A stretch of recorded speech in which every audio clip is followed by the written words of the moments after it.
Soy el pastor Juan José Gil. Estoy aquí en lo que podríamos considerar plena sierra, aquí junto a un arroyo. Es un pequeño arroyo que baja de la montaña.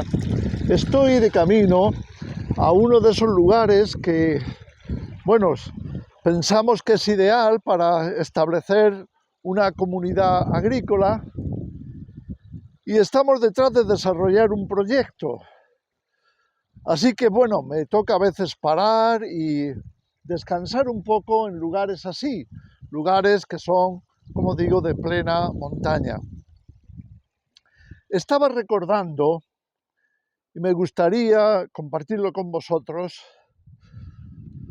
aquella frase de Jesús, como está escrita en Marcos capítulo 13, en el versículo 33. Permitidme, voy a sentarme aquí en esta, veis aquí que hay como una especie de roca que se abre y asciende. No quiero ascender, no es necesario, pero sí me voy a sentar un momento para compartir con vosotros este pensamiento. No sé si escucháis el sonido del arroyo, yo lo puedo escuchar desde aquí perfectamente. Estaba diciendo que en Marcos 13, versículo 33, leemos estas palabras de Jesús. Jesús está hablando del tiempo de su venida y de la necesidad de que los discípulos nos preparemos para ese tiempo, para ese momento, o para esos tiempos, ya que el día del Señor, como sabemos, no será solamente el momento de la venida de Jesús, sino que será un tiempo más amplio en el que habrá tribulaciones, angustias, tal y como lo había dicho el profeta Daniel en el capítulo 12, que sería un tiempo de angustia como nunca antes. Y Jesús lo volvió a repetir, refiriéndose también al profeta Daniel. Jesús lo llamó gran tribulación. Habrá gran tribulación como no la ha habido desde el principio del mundo hasta entonces, ni la habrá. Precisamente en Marcos 13, Jesús está diciendo que efectivamente eso llegará en el momento en que viéramos la abominación desoladora puesta donde no debe de estar.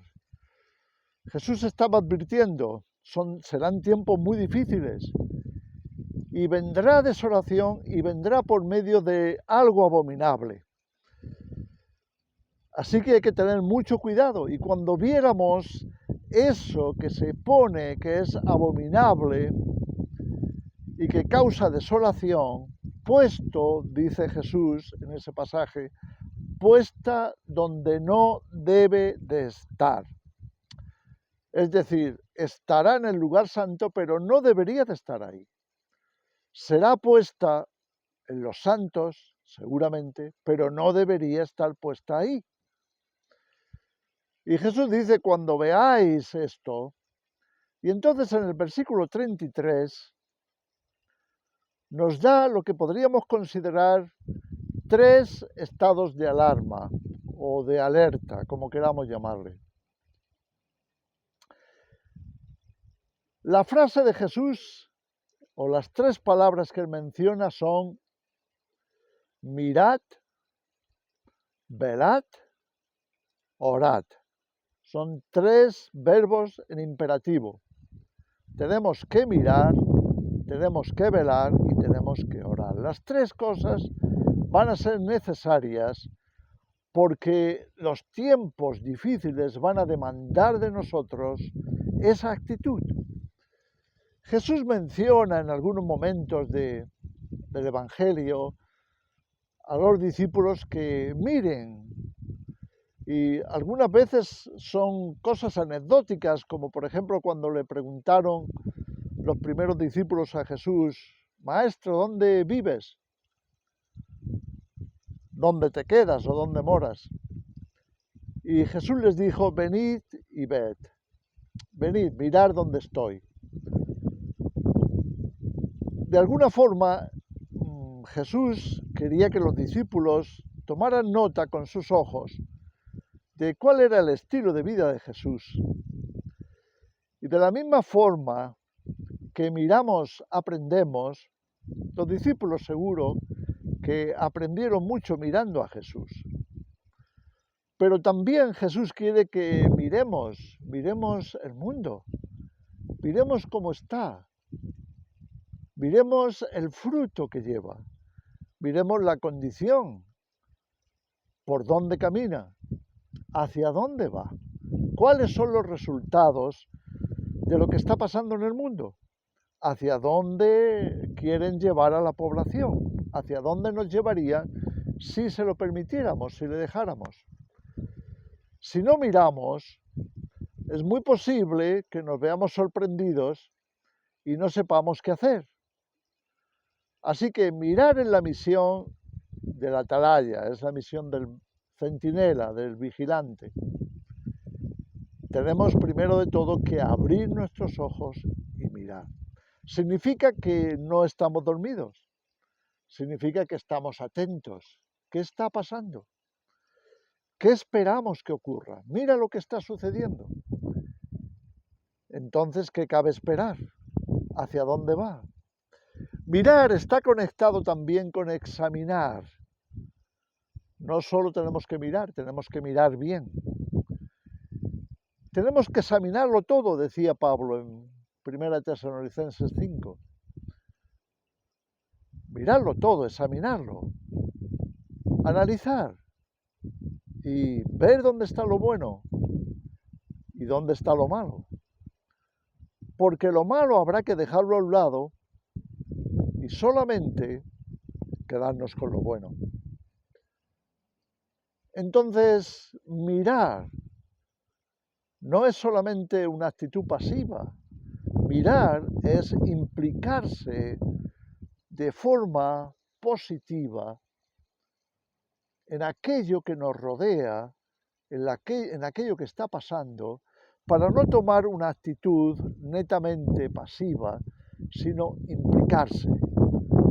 Jesús dijo, mirad, estar atentos, no bajéis la guardia, estar siempre mirando, porque el enemigo puede aparecer por cualquier lado, incluso allá donde nos pareciera que no podría ser.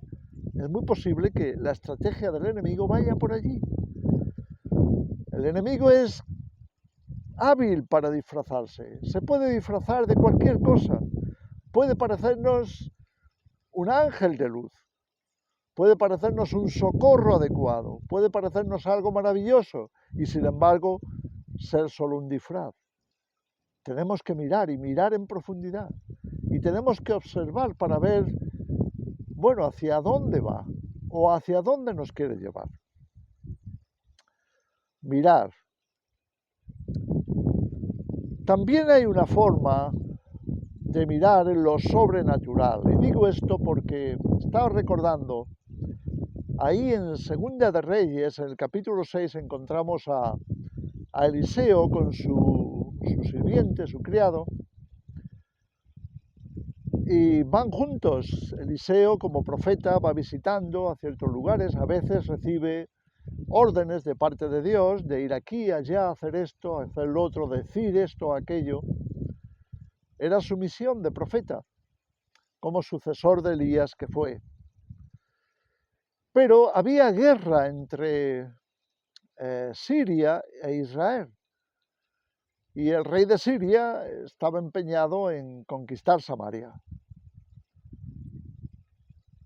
Lo que pasó fue que tan pronto como se hacía en Siria un plan, Dios se lo mostraba a Eliseo y Eliseo iba rápidamente a decirle o enviar a alguien a decirle al rey, cuidado que estos son los planes del rey de Siria y quiere venir por tal lugar para sorprenderos.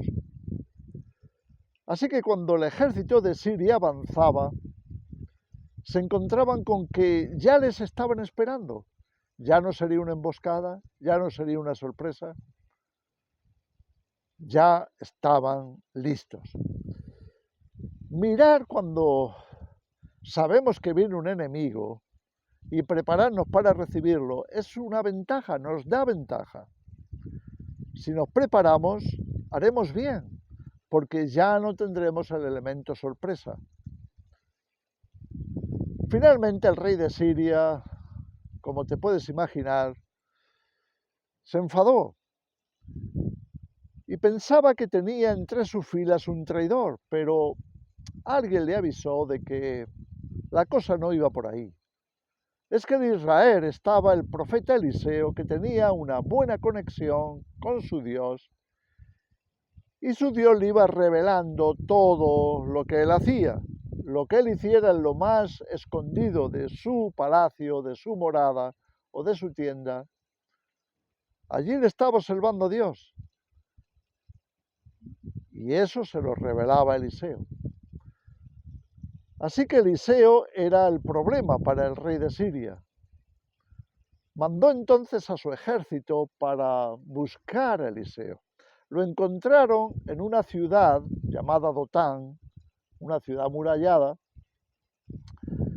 no demasiado grande, y entonces el ejército la rodeó, la sitió, para que no pudiera escapar, para que cuando llegara la mañana, ya que entraron en la tarde-noche, cuando llegara la mañana, los emisarios del rey de Siria pudieran entrar en la ciudad o pudieran exigir la entrega de Eliseo. Pues esa mañana amanece y el criado, es muy posible que fuera ese tal Giezi o Giesi, como se quiera pronunciar, se asustó, miró por la muralla y se quedó despavorido, se quedó boquiabierto. La ciudad estaba rodeada de enemigos.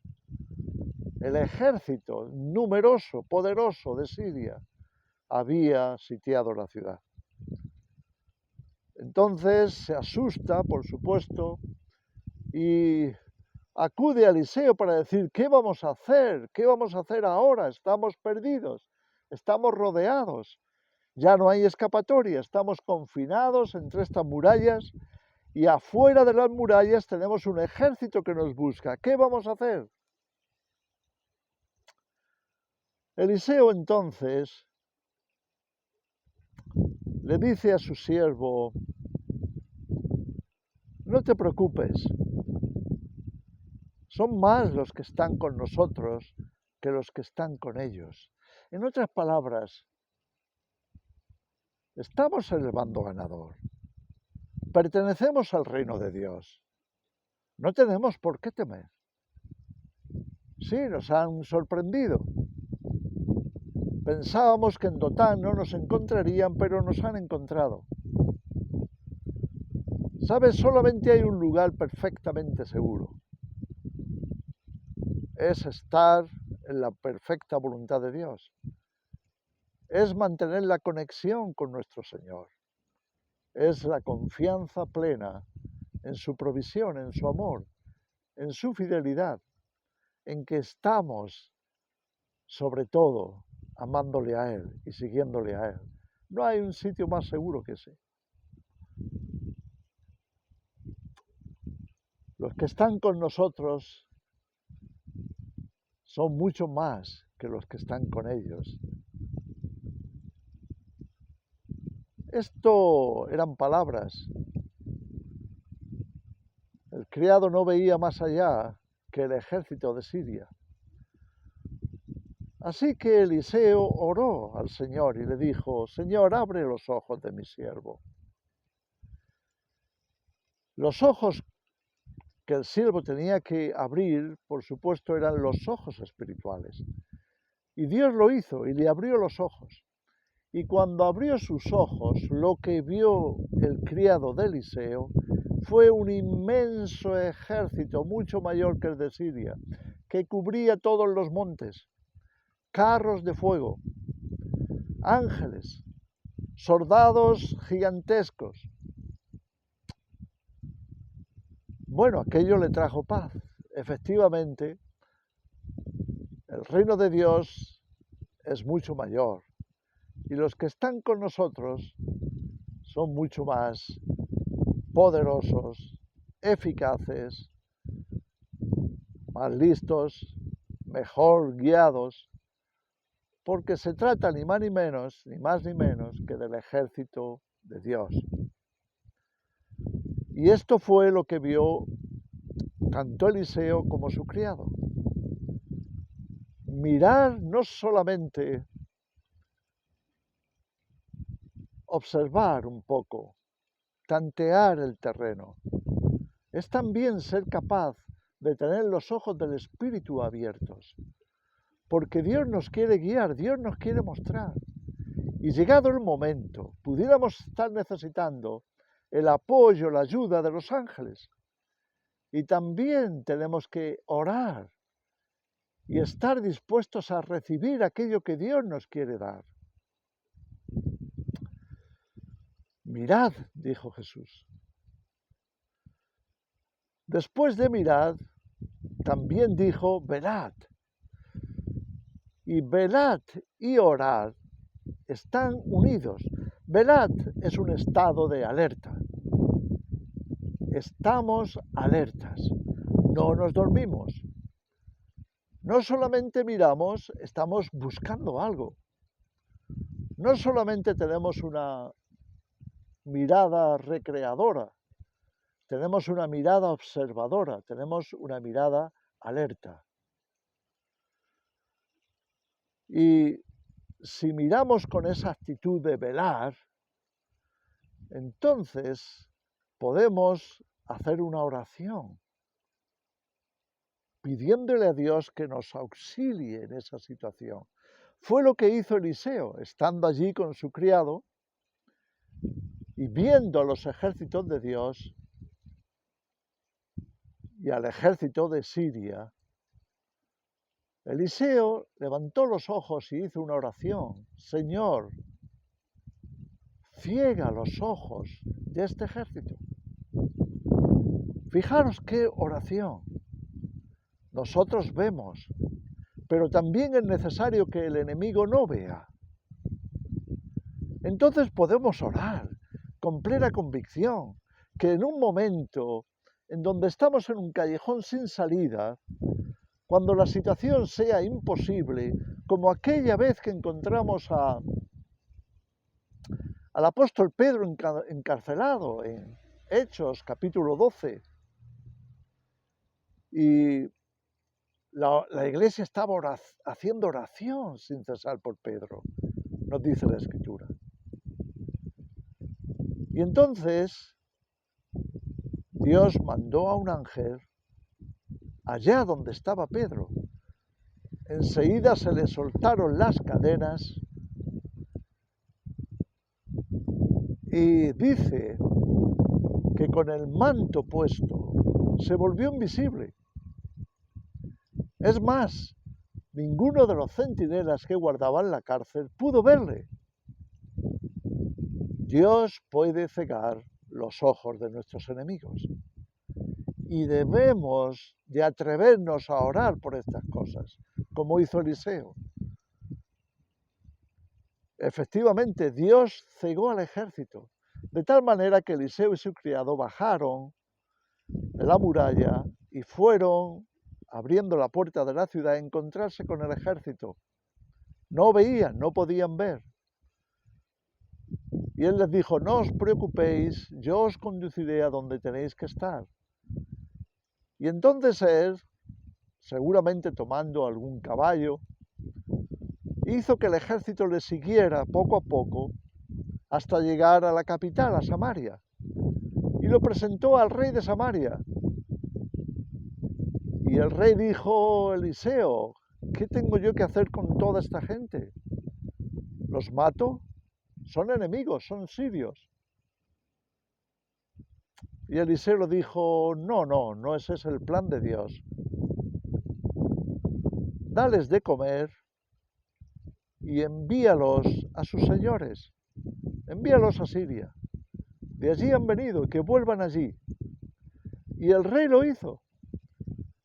Y se dice a continuación en ese pasaje que ya no volvieron más, ya no hubo más revueltas de Siria en los días de Eliseo de este tipo. Ya no se hicieron campañas bélicas como aquella. Así que cuando Jesús nos dice en Marcos 13:33, mirad, velad y orad, orad. Son 3 estados de alerta. Son 3 formas de encarar la situación. Mucho más, y por eso Jesús lo dice, conforme se acerca el día de su venida. Estemos preparados, pero no dejemos de hacer estas 3 cosas. No dejemos de mirar, de tener los ojos abiertos y despiertos, de velar, de hacerlo en todo tiempo y de orar. Orar sin cesar. Y orar para que Dios envíe la ayuda necesaria, toda la ayuda que podamos precisar. Que el Señor os bendiga.